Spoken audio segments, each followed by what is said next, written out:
Assalamu alaikum and welcome to Islam in Life with me, Raza Ghazim. Interfaith dialogue has been part and parcel of the development of Muslim culture from the very beginning.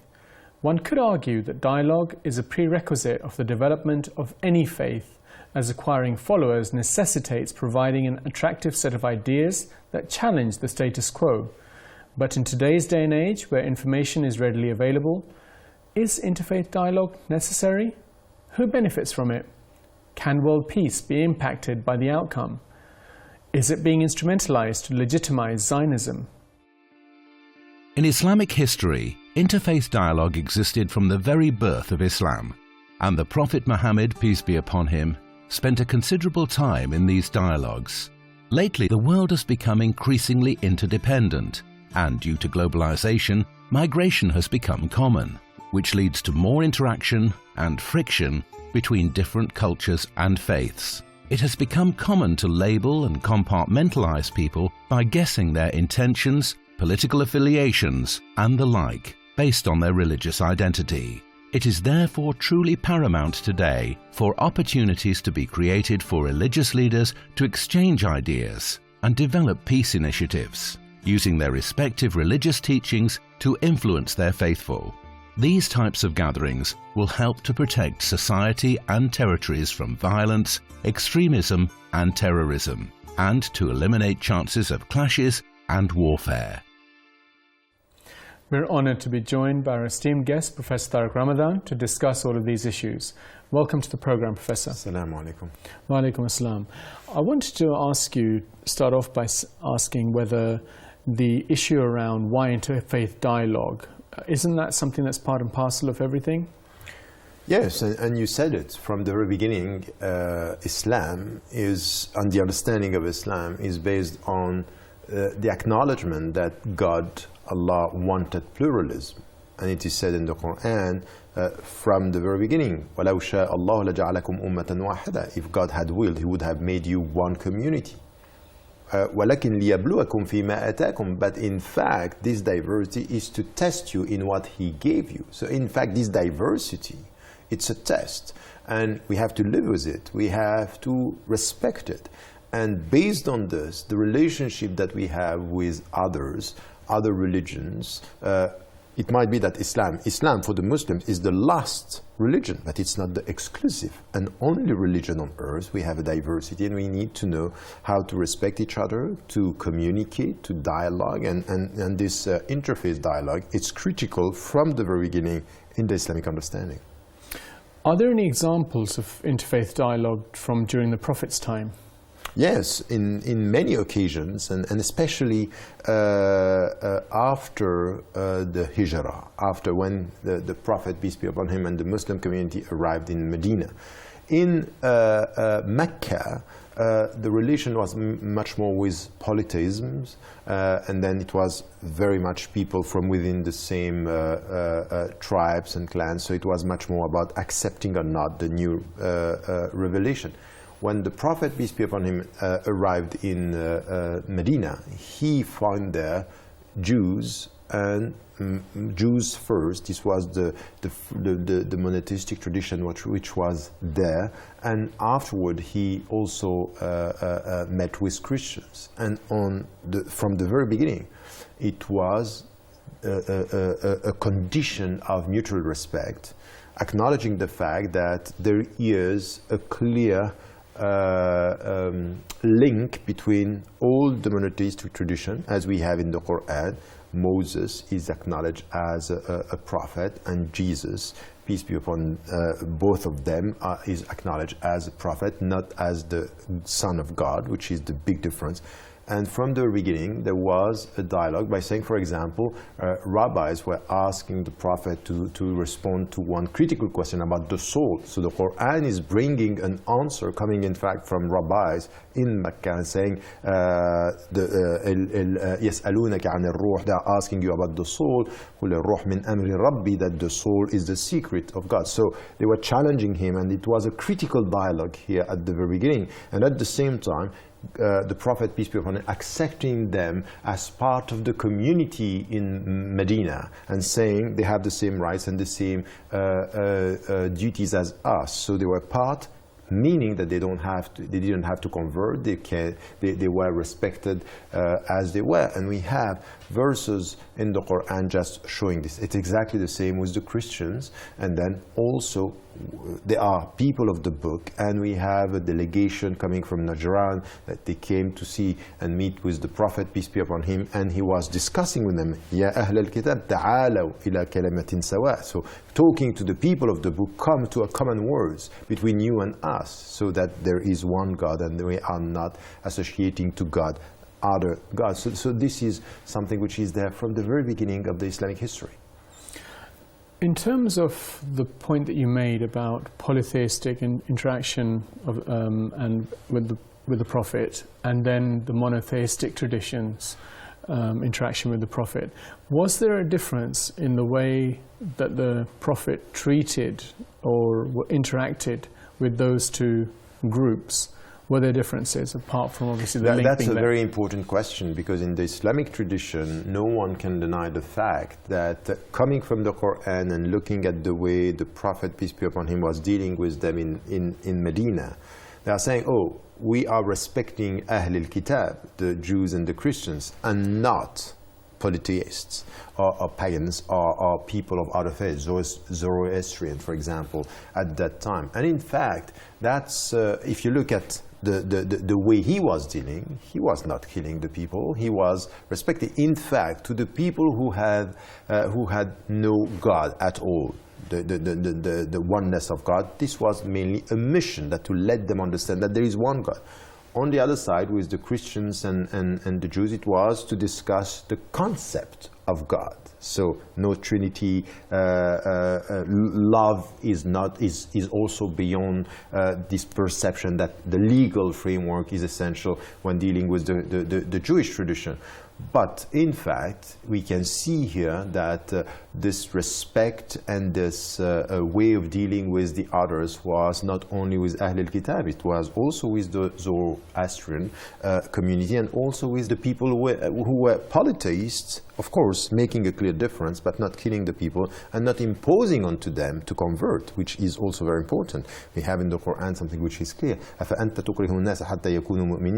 you going to impose into? You can't do this, and we have a clear statement in the verse which is La ikraha fi-d-din, no compulsion in religious matters. You can't constrain, you cannot impose. So there is something here which is a difference of status, but a common way of dealing, no imposition, respecting and explaining. That's also something which is important, to the point that in the Islamic history, some of the scholars were only saying, oh, the respect is towards Ahl al-Kitab. Others were saying, no, living in India, for example, living with Buddhists, living with Hindus, they say, no, we have to show exactly the same respect. And the principle should be applied to all the other spiritualities and religions. Bringing this up to the modern era, obviously interfaith dialogue has been going on right from the word go in terms of the Islamic message and so on. But in the modern era, is there a time or is there a space when interfaith dialogue became a space in itself where it became important? Do we have a sense of that, or it's just... No, in history, in fact, I think that there were, what we call the Islamic Golden Age is very much based on that. It was this dialogue between philosophers, Muslim philosophers, Jewish philosophers in Andalusia. This is what we are talking about with Christians, Jews, and even people who are rationalists. So we had under Suleiman the Magnificent, it was about, everything was about opening, and he changed the legal framework within the Ottoman Empire to make it more egalitarian towards the Jewish presence, and talking in philosophical spaces, in debates, and this culture of dialogue was very specific to when the Muslims were confident, they were open. When they are less confident with their own value, they are closing everything and say, no, we don't have, and they are nurturing suspicion towards why we are discussing. So I think that in our history, up to now, in Muslim majority countries or in the West, we are indulging in this dialogue, which is so important. Now we have to think about what are the purposes, what are the goals, and what are you trying to achieve through that. So what are we trying to achieve then in that case through interfaith dialogue? Yes, that's a big question, because some of the Christians, the Jews, and even the Muslims, they are involved in dialogue with a distorted intention. The dialogue is not to convert the people. And by the way, as Muslims, we don't convert. This is coming from God. The only thing that we have to do, لِتَكُونُوا شُهَدَاءَ عَلَى النَّاسِ. You have to bear witness to the message before people, through the words and through your behavior. This is why, if you come back to the Quran and you have أُدْعُوا إِلَى سَبِيلِ رَبِّكَ بِالْحِكْمَةِ وَالْمَوْعِظَةِ الْحَسَنَةِ وَجَادِلْهُمْ بِالَّتِي هِيَ أَحْسَنُ. Call to the path of God, to the way of God, with wisdom, so the way you behave, the best content, which is the substance, and the best way, which is the form. All this has to do is you have to bear witness. You are a witness, and you try to do this. So it's not to convert. It's in fact, in this interaction between different religions, is to try to discuss the very essence of our religion, not to convert, but it might be that the other, and through the questions that he or she has to you, is helping you to be a better Muslim, as you're helping the people to rethink their religion and the principles of their religion. So no conversion, but better understanding. More questions to come, but before that, we do like to keep this show as interactive as possible and really value your opinion. Here is what you sent us this week.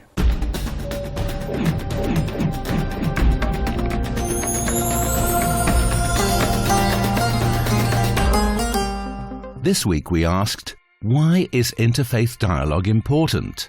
Ali from France said, interfaith dialogue is important because we live in multi-faith communities and we cannot avoid interacting with each other. We have no choice but to talk and understand other people. Mazaher from Turkey said, there is a lot of misunderstanding between different faiths right now because of the wars waged in the name of religions.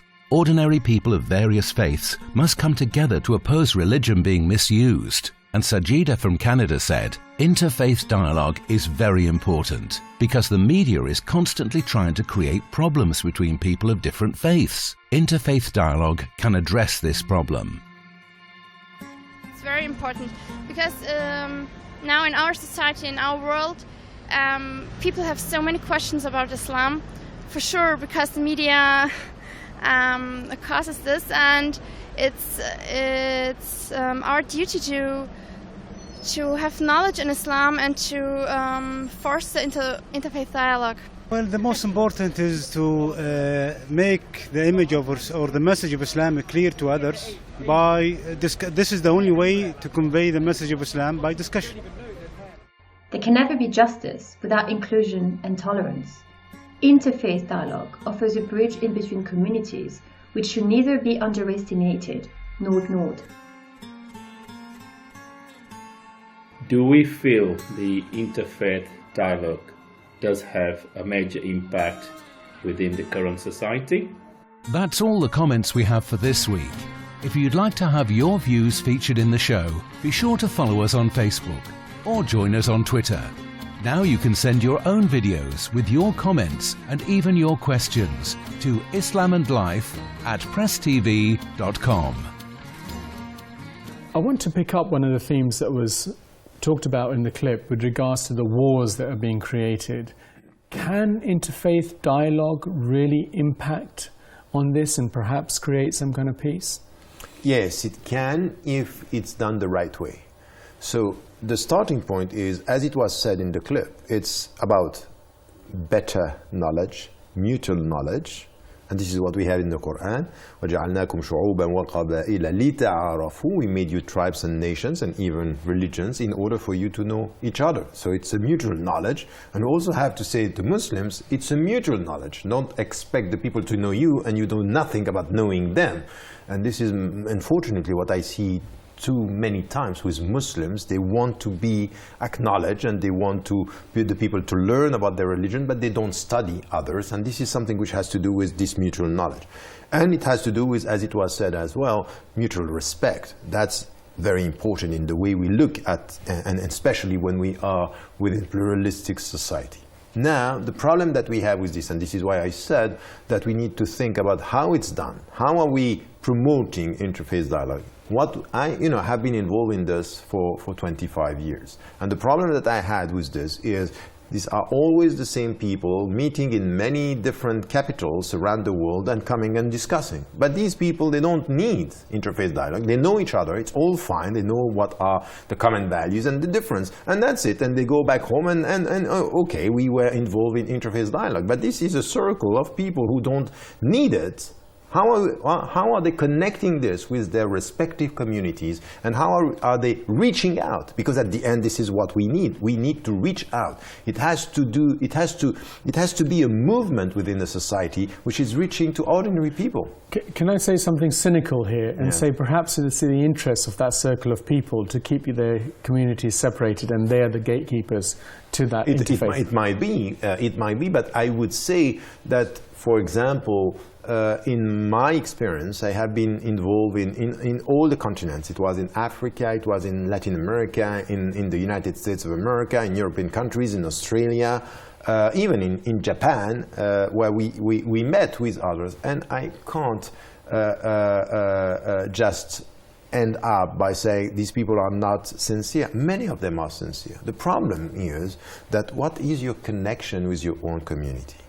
So are you coming to take some knowledge, get a better understanding, and you go back to your community and to spread the word, or are you keeping it for yourself? So the connection, and some have very nice words, but it has nothing to do with the reality on the ground. And we have this also with some Muslims. They come with very nice words about, and then they do nothing. So I would say that we need to have people involved, but with the conditions. And the first condition is to be connected to the community. Second is also to listen and to get a better understanding of the other, and also to show out of this dialogue the common values that we have without denying that we have differences. Because at the end, if the dialogue is, oh, we agree on this, on this, on this, and we don't acknowledge that we have differences, of course, and that's a very important point.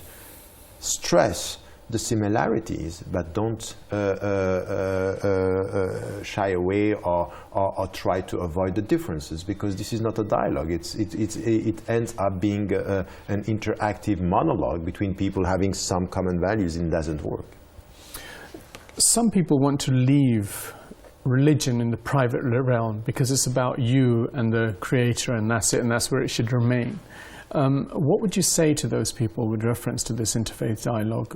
Is it necessary? Does it work? It doesn't mean anything. This is a social construction coming from secularization, saying, religion, we have to separate state and religion. That's fine. The problem is, are we going to separate society from religion? So where are you going to put religion? And in fact, how are you going to be with God on Sunday and with whom on Monday? Who are you going to be with Allah on Friday, and with whom on Saturday? And it's exactly the same for the Jewish tradition and all the others? Of course not. We all have values, and we have something which is very practical in the way we have to behave. So as citizens, as human beings, as men and as women, this is where we need to get a deep understanding of this by saying, no, I have my own convictions. This is my faith. And what I got from within my faith is that I have to respect the others. So to live together is not to deny who we are and what we believe in, is to try within this public sphere just to be consistent with our own values through respect and mutual knowledge.